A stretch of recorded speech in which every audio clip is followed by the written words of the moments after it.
अल्हम्दुलिल्लाहि रब्बिल आलमीन वस्सलातु वस्सलामु अला सय्यिदिल मुरसलीन व अला आलिहि व सहबिहि अजमईन अम्मा बाद।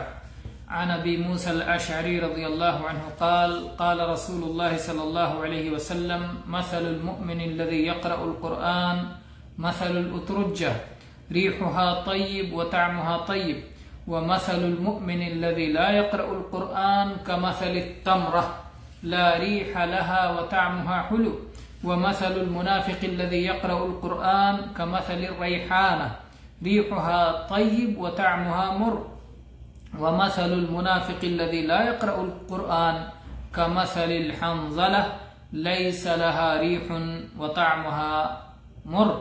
मुत्तफ़क़ुन अलैह। मेरे भाइयों, अभी मैंने आपके सामने नबी करीम सल्लल्लाहु अलैहि वसल्लम की एक हदीस पढ़ी है जिसे अबू मूसा अशअरी रज़ियल्लाहु अन्हु रिवायत करते हैं कि नबी सल्लल्लाहु अलैहि वसल्लम ने फरमाया, उस ईमान वाले की मिसाल जो कुरान पाक पढ़ता है तुरंजबीन की मिसाल है। तुरंजबीन एक मीठा और खुशबूदार फल होता है। तो अल्लाह के नबी सल्लल्लाहु अलैहि वसल्लम ने कुरान पढ़ने वाले मोमिन की मिसाल उस फल से दी कि जिसका खुशबू भी पाकीज़ा है और जिसकी लज्जत भी पाकीज़ा है।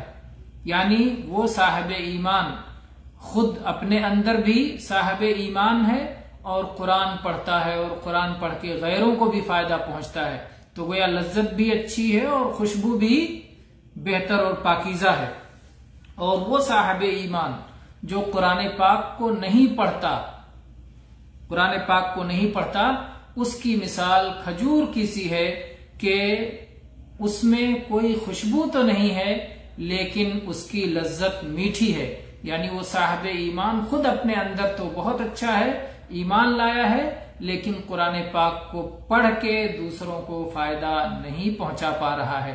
तो अपनी जात में बेहतर है लेकिन कुरान पाक ना पढ़ने की वजह से उसके अंदर खुशबू मौजूद नहीं है। इसलिए कुरान पाक पढ़ने वाला साहिब ईमान कुरान पाक ना पढ़ने वाले से बेहतर है। तो जाहिर बात है कि जब कुरान पाक पढ़ने वाला साहिब ईमान है, कुरान पाक को समझता है, कुरान पाक में गौर व फिक्र करता है, तो जो लोग उसके साथ बैठेंगे, जो उसके साथ उसके सोहबत में रहेंगे, तो उससे मुस्तफीद होंगे। जैसे कि अल्लाह के नबी करीम सल्लल्लाहु अलैहि वसल्लम ने एक और हदीस में अच्छे साथी और बुरे साथी की मिसाल बयान करते हुए फरमाया कि अच्छे साथी की मिसाल ऐसे है कि जैसे कोई इत्र वाले के साथ बैठता है कि उसकी खुशबू से फायदा उठाता है। तो गोया सोहबत में बैठने से खुशबू या बदबू, ये इसकी ताबीर की जाती है, सोहबत की ताबीर की जाती है। तो कुरान पढ़ने वाला कि ऐसा होता है कि उसके साथ जो भी बैठेगा कुरान पाक की तालीम पाएगा और उससे फायदा उठाएगा। उसके बाद में यह हो गई दो सूरतें, यानी आदमी या तो साहिब ईमान होगा या साहिब ईमान नहीं होगा, और या कुरान पढ़ने वाला होगा या कुरान पढ़ने वाला नहीं होगा। तो कुरान पढ़ने वाले साहिब ईमान होंगे या ईमान जाहिर करने वाले होंगे, यानी मुनाफिकीन जो ईमान जाहिर करते हैं और कुरान पढ़ते हैं बजाहिर, लेकिन दिल में वो ईमान नहीं रखते। और या फिर मुनाफिक भी होगा और कुरान नहीं भी पढ़ता होगा। तो अल्लाह के नबी सल्लल्लाहु अलैहि वसल्लम ने उसकी मिसाल ये दी कि उस मुनाफिक की मिसाल जो कुरान पाक पढ़ता है फूल की तरह है, रेहान फूल की तरह है कि उसमें खुशबू तो है लेकिन उसकी लज्जत निहायत कड़वी है, निहायत तल्ख है, इसलिए कि वह अपने अंदर खुब्स भरे हुए है। अगरचे कि कुरान पाक पढ़ता है तो उससे दूसरों को फायदा पहुंचता है, दूसरों को खुशबू उसकी मिलती है। और वो मुनाफिक जो कि कुरान पाक नहीं पढ़ता, उसकी मिसाल हंजला की सी है। हंजला एक निहायत ही तल्ख फल जिसको एलुआ कहते हैं, एलुआ की तरह है, हंजला की तरह है कि वो उसमें कोई खैर नहीं। अल्लाह के नबी सल्लल्लाहु अलैहि वसल्लम ने फरमाया लैसा लहा रीह, उसमें किसी किस्म की खुशबू नहीं है, व तअमुहा मुर, और उसकी लज्जत भी निहायत कड़वी है।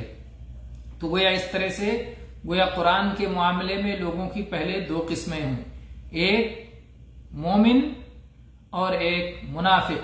फिर मोमिनों में दो तरह के अहले ईमान हैं, एक अहले ईमान जो कुरान पाक को पढ़ते हैं और एक वो जो कुरान पाक को नहीं पढ़ पाते। कुरान पाक के पढ़ने वाले मोमिन की मिसाल तुरंजबीन की सी है कि जिसमें खुशबू भी है और लज्जत भी, और कुरान पाक न पढ़ने वाले साहब ईमान की मिसाल खजूर की सी है कि लज्जत तो है लेकिन खुशबू नहीं। और मुनाफिक अगर है कुरान पाक पढ़ता है तो उसकी मिसाल उस फूल की सी है कि जिसमें लज्जत तो तल्ख है लेकिन खुशबू मौजूद है। और अगर मुनाफिक कुरान पाक नहीं पढ़ने वाला मुनाफिक है तो उसकी मिसाल हंजल की सी है कि उसमें कोई खुशबू नहीं और उसमें उसका जायका भी निहायत कड़वा और निहायत तल्ख है। अल्लाह ताला हमें साहब ईमान बनाए और उसके साथ में कुरान पाक की तिलावत की तौफीक से नवाजे, कुरान पाक पढ़ने समझने और उस पर अमल करने की तौफीक से नवाजे। आमीन व आखिरु दावाना अनिल हम्दुलिल्लाहि रब्बिल आलमीन सल्लल्लाहु अला नबियिना वसल्लम।